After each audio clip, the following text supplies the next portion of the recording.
위청, 사마천의 사기에서 위청과 곽거병 편입니다. 위청은 아버지는 정제에게는 자식들이 있었는데 평양후에 조수로 있다가 거기 평양후의 부인이 위호와의 사이에서 낳은 아들이 위청입니다. 그리고 또 위호는 평양후 조수로 있으면서 또 소화라는 딸을 두었습니다. 그랬는데 소화는 평양 공주에게 그러니까 이제 시중을 들은다 그럴까 그렇게 해서 평양성으로 가게 됐었는데 거기에 평양 공주하고 한무제는 이제 형제 남매. 한무제가 여기 왔을 때 시중을 들던 소화에게 굉장히 관심 있어 하는 것을 보고 평양 공주가 소화를 한무제에게 이제 이렇게 일하러 들여 보냈는데 한무제는 그 소화를 사랑하게 됐습니다. 그래서 후궁이 됐고 위잡으로 이름을 바꿨습니다. 그리고 또 나중에는 위잡으로 있을 때 위청도 역시 한무제가 있는 그 궁으로 들어오게 됐는데 황후가 한무제의 사랑을 받는 소화 즉 위자부를 질투하게 돼서 위청도 역시 그 모함을 받고 벌을 받으러 가게 됐습니다. 그럴 때 공손호가 와서 위청을 구해줍니다. 그러면서 또 이제 위자부가 아들을 낳게 돼서 위자부는 황후가 되고 그리고 위청은 거기장군, 공손호도 기장군, 이광은 그때 당시에 효기장군이었습니다. 그러니까 흉노를 치러 갈 적에 위청이 구태여 이광을 대장 참전하고 싶어하는 이광을 뒤로 하고 공손호를 앞장을 세운 것은 또 이렇게 자기 목숨을 구해줬던 그런 인연이 있어서 잊지 않고 그랬던 것 같습니다.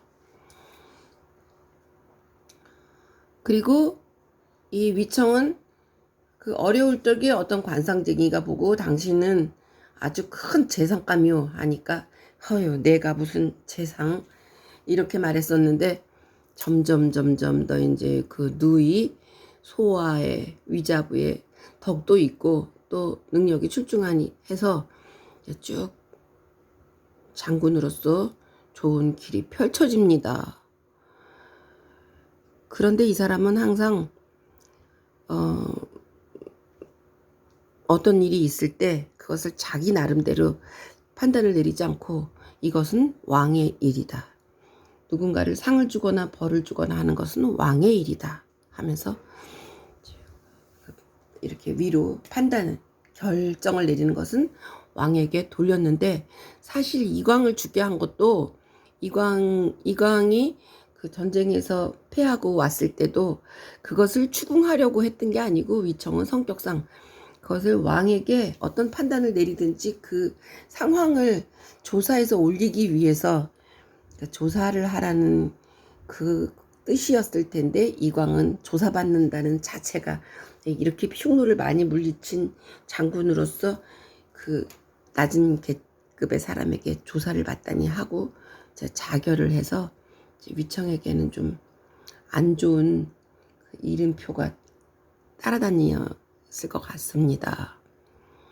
그래서 무제가 나중에는 이제 무제의 사랑도 위자부에서 왕부인에게로 변해갔는데 그 잔치에서도 그 대신들과의 이야기가 나옵니다. 그리고 이제 이 사람의 위청에 살아가는 방법은 그 주변 사람들과 사대부들과 교류가 별로 없었는데 이 사람이 말하는 것은 사대부를 가까이 하고 위로하고 현인을 초빙하고 불초한 자들을 물리치는 것 이런 것은 내가 할 일이 아니다.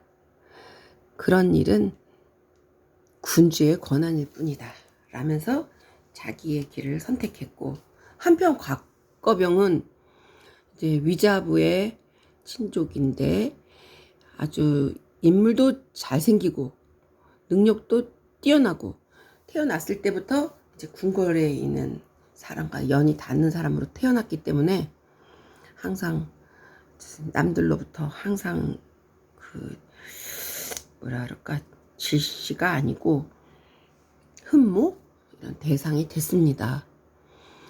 표기 장군이 되었다가 정예 부대로 있으면서도 항상 전쟁에 나가면 또 전공을 세우고 이랬었는데, 이제 이 사람은 위청과는 다르게 항상 그 주변의 사대부들과 굉장히 많은 교류를 하고 가깝게 지냈고, 또 뭐 보기에는 이 사람이 인간성이 나빠서 사람 차별을 해서 그런 게 아닌 것 같고, 그냥 뭘 잘 몰라. 위청은 어렸을 때 고생을 많이 해봐가지고 어려운 사람도 알고 또 잘 나가는 사람도 알고 이 세상에 이 부피가 있는데, 곽거병은 태어났을 때부터 그냥 저기 윗계급 사람들하고 이렇게 지내서 쌀을 잔뜩 군량미를 몇 차를 쌓아놓고 넘쳐날 때도 그 밑에 있는 일반 백성들이 굶주리는 것을 이제 잔인한 성격이어서가 아니고 그거를 눈을 돌리지 못한 사람인 것 같아요. 그런데 얼마나 전쟁에 참여하면은 그 일심을 다해서 했는지 전쟁터로 가면서 자기 집을 들리지 않아. 집을 지나가는데 좀 한번 들리지 하면 저기 아직도 남아있는데, 저기 아직 남아있는데 집이라는 게 도대체 무슨 필요가 있는가. 이러면서 집을 들리지 않았다는 소식을 듣고 왕은 더 곽거병을 신임했다는 일화가 있습니다. 그런데 곽거병 편에서 살짝 어떤 이야기가 나오냐면 선우의 이야기가 한번 나오는데, 흉노족의 선우가 행방불명이 됐을 때 우욕여 왕이라는 사람이 대신 왕을 하다가 또 선우가 다시 살아서 나오니까 그 왕의 자리를 그대로 돌아온 전 왕에게 물려주는 대목이 이렇게 한 부분으로 나오는 걸 보면 그게 사마천에게 좀 인상적이었던 것 같습니다.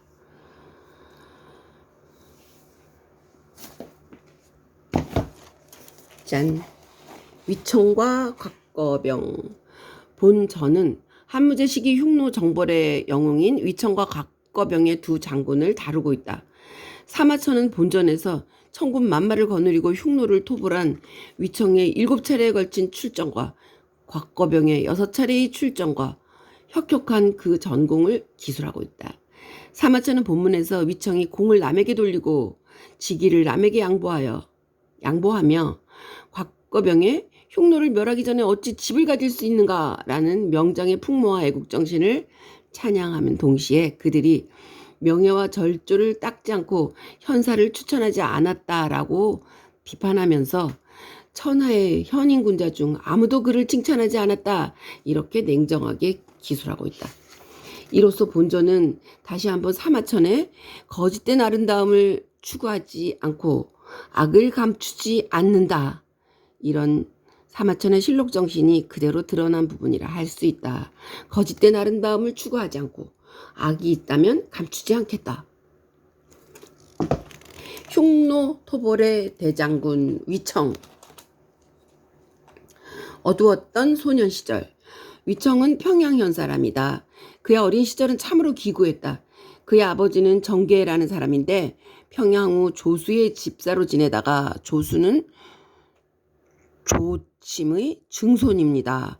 평양후인 조수의 집사로 지내다가 그의 첩인 위호, 평양후 조수의 첩인 위호와 눈이 맞아 아들을 낳았으니 바로 위청이었다. 그의 동복 누이인 위자부는 후에 평양공주를 모시다가 한무제의 총애를 받게 됐고 그때 성을 위로 고쳤다. 위청은 평양후의 집에서 가인일을 하였다. 집사겠죠. 어릴 적에 아버지 정객의 집에 들어가 살게 되었는데 아버지는 그로 하여금 양을 치게 했다. 정계의 전처의 소생들은 모두 그를 노비로 볼 뿐 형제 취급을 하지 않았다. 그러던 어느 날 위청이 다른 사람을 따라 감천궁의 감옥에 간 적이 있었다. 그때 죄수 중 한 사람이 위청의 관상을 보더니 너는 귀인의 상을 가지고 있다.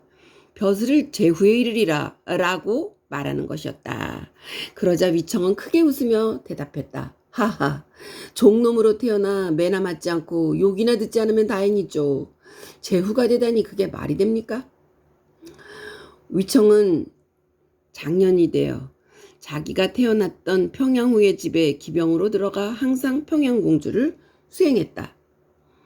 당시 한무제 주위에는 장모나 부인 등 온통 드센 여자들만 있었고 마음에 맞는 사람은 오직 누이인 평양공주밖에 없었다.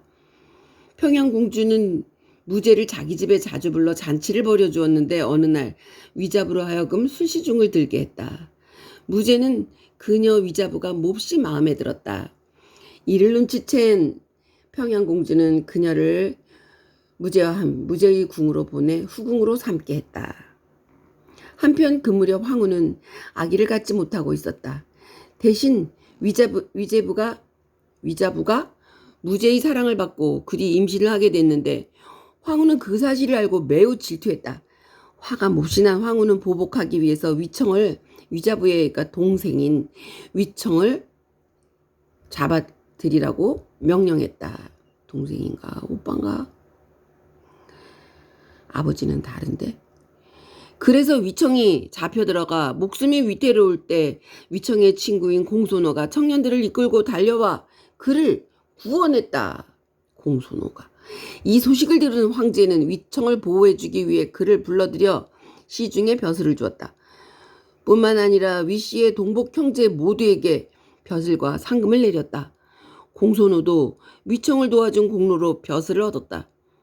그 뒤 위자부는 무제의 부인이 되었고 위청은 대중대부의 자리에까지 올라갔다. 다음, 신하로서의 직분을 벗어나지 않는다. 원광 5년에 위청은 거기장군이 되어 흉노 정벌에 나서게 되었다. 이때 공손하는 경거장군으로 출병했고 태중대부 공손호는 기장군이 되어 출병했다. 그리고 이광은 효기장군이 되어 출병했는데 각 부대는 기병 10,000명으로 편성됐다. 위청이 용성에 진격하여 참수하거나 포로로 잡은 자가 수백 명에 이르렀다. 그러나 공손호는 기병 7,000명을 잃었고 이광은 적군에게 사로잡혔으나 탈출해 돌아왔다.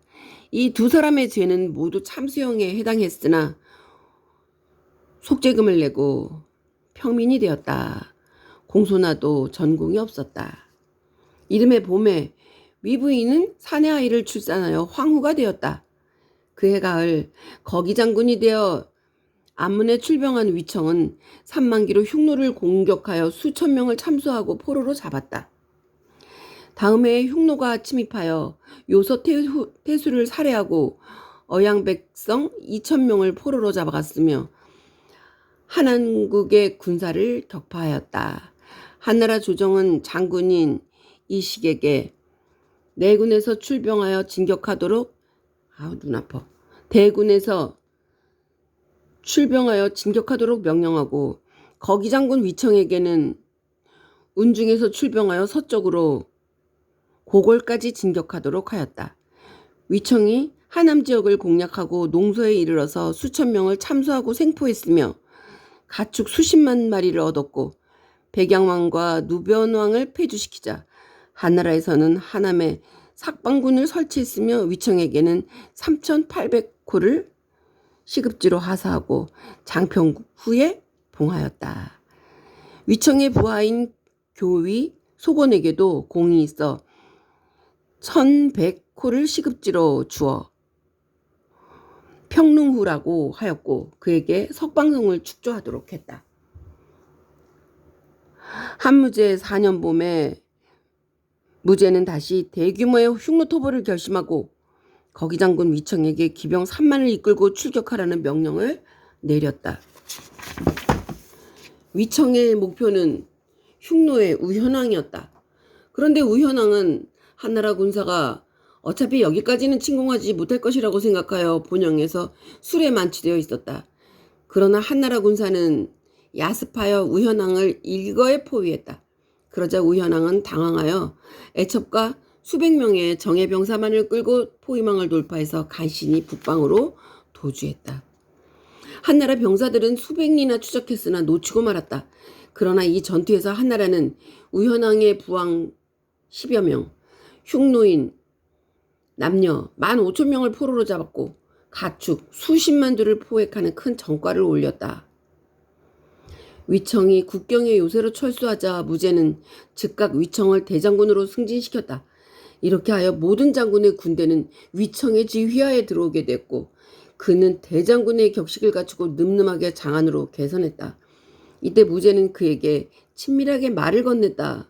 위청 대장군, 그대는 스스로 병사의 선두에 서서 크게 승리하고 흉노의 왕 10여 명을 포로로 잡았다.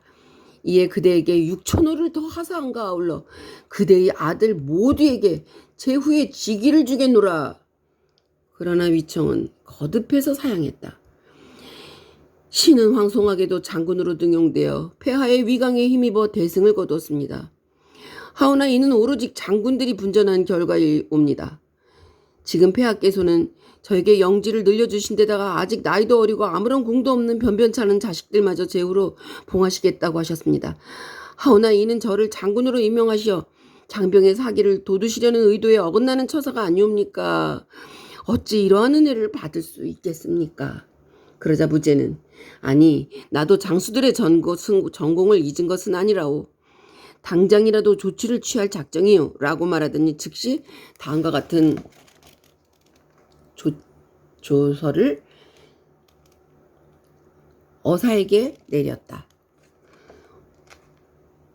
호군도위 공손호는 세 차례 대장군을 따라 흉노를 공격했고 본대를 잘 원호하여 부대장과 함께 적들을 생포했다. 이로써 1500호의 영지를 주고 합기후에 임명한다. 도위 한열은 대장군을 따라 흉노 우현왕의 본영을 습격하여 백병전을 결행했다.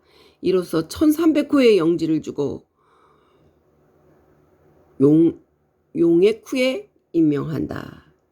기장군 공손하는 대장군을 따라 적의 부왕을 잡았다. 이로써 1300호의 영지를 주고 남교 후에 임명한다. 경거장군 이채는 2번 대장군을 따라 적의 부왕을 잡았다. 이로써 1600호의 영지를 주고 나간 후에 임명한다. 이렇게 하여 모든 장수에게도 영지와 제후의 직위가 내려졌다. 참 우리 사마천은 어디서 이렇게 조사를 잘했나. 이듬해 봄 대장군 위청은 또다시 흉노 토벌에 출격하여 수천 명의 수급을 베었다. 한 달 후 토벌에 나선 위청은 수급과 포로를 합쳐 만여 명의 전과를 올렸다. 대단한 슬픈 이야기가 슬슬 지나가네. 만여 명이나. 전쟁이란. 그런데 이 무렵 한 사건이 발생했다. 우장군 소공과 전장군 조신의 군사 5,000기가 단독으로 선우의 주력군을 만나 하루 동안의 격전 끝에 전멸의 위기에 봉착한 것이다. 조신은 원래 흉노 출신으로 한나라의 귀순에서 부장이 된 사람이었다. 그는 고전의 틈바구니에서 흉노로부터 끈질긴 투항 권유를 받은 끝에 드디어 나머지 병사 800명을 데리고 선우에게 항복했다. 또한 우장군 소고는 병사들을 잃고 자기 혼자만 간신히 도망쳐 대장군에게 돌아왔다. 당연히 소곤의 책임이 문제가 되었다. 위청은 부하들을 모아놓고 그의 소곤의 처리에 대해서 의논했다. 이때 한 부하가 입을 열어 말했다. 대장군께서는 출전한 이래 부장을 배운 적이 없습니다. 지금 소곤은 군을 버린 것입니다. 이 기회에 글을 배워서 장군의 위광을 보이셔야 합니다. 그러나 또 다른 부하들은 말했다. 반대했다. 그것은 아니됩니다. 병법에 이르기를 소군은 아무리 견고해도 대군에게 대적하지 않는다 했습니다. 소고는 겨우 수천 명 병력으로 선우의 수만 대군과 대적해서 분전하기를 하루도 넘었고 병사를 모조리 잃으면서도 항복치 않고 스스로 귀대한 것입니다. 만일 이를 문제 삼아 처형시킨다면 앞으로 이와 같은 경우에 돌아오지 말라는 것을 뜻하게 됩니다. 절대 그의 목을 베어서는 안 됩니다. 결국 위청은 결단을 내렸다. 나 위청은 요 행위도 폐하의 친척이라는 신분으로서 권위가 없는 것을 걱정하지는 않는다. 지금 나에게 권위를 분명히 하라고 권하는데 이는 신하된 자의 본분에 어긋나는 것이다. 설사 나의 직권으로 장수를 참수할 수 있다 하더라도 폐하의 총애를 받는 신하로서 감히 국경 밖에서 내 마음대로 부하를 죽여서는 안 될 것이다. 사실 안 될 것이니 이 사실을 천자께 상세히 보고하면 천자께서 직접 결정하실 일이다. 이렇게 함으로써 신하된 자가 감히 권력을 휘두르지 않는다는 것을, 함부로 휘두르지는 않는다는 것을, 그 사실을 보여주는 것이 좋지 않겠는가? 이러한 위청의 의견에 모두 찬성했다. 그리하여 소고는 목숨을 건지게 되어 황제에게 보내어졌고 전투를 중단한 채 국경 안으로 철수했다. 결국 우장군 소고는 관직을 박탈당하고 평민이 되었다. 위청은 흉노 토벌에서 귀환하여 천금을 하사받았다. 한편 그 무렵 무제의 마음은 이미 위청의 누이인 위화항우를 떠나 왕부인을 총애하고 있었다. 이때 영승이라는 자가 위청에게 이렇게 말했다.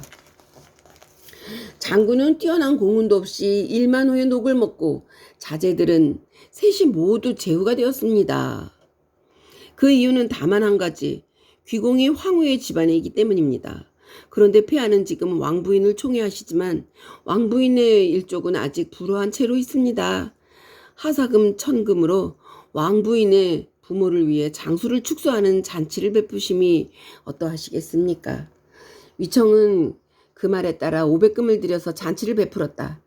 이 소문을 들은 무제는 기뻐하면서 위청에게 그 이유를 물었다.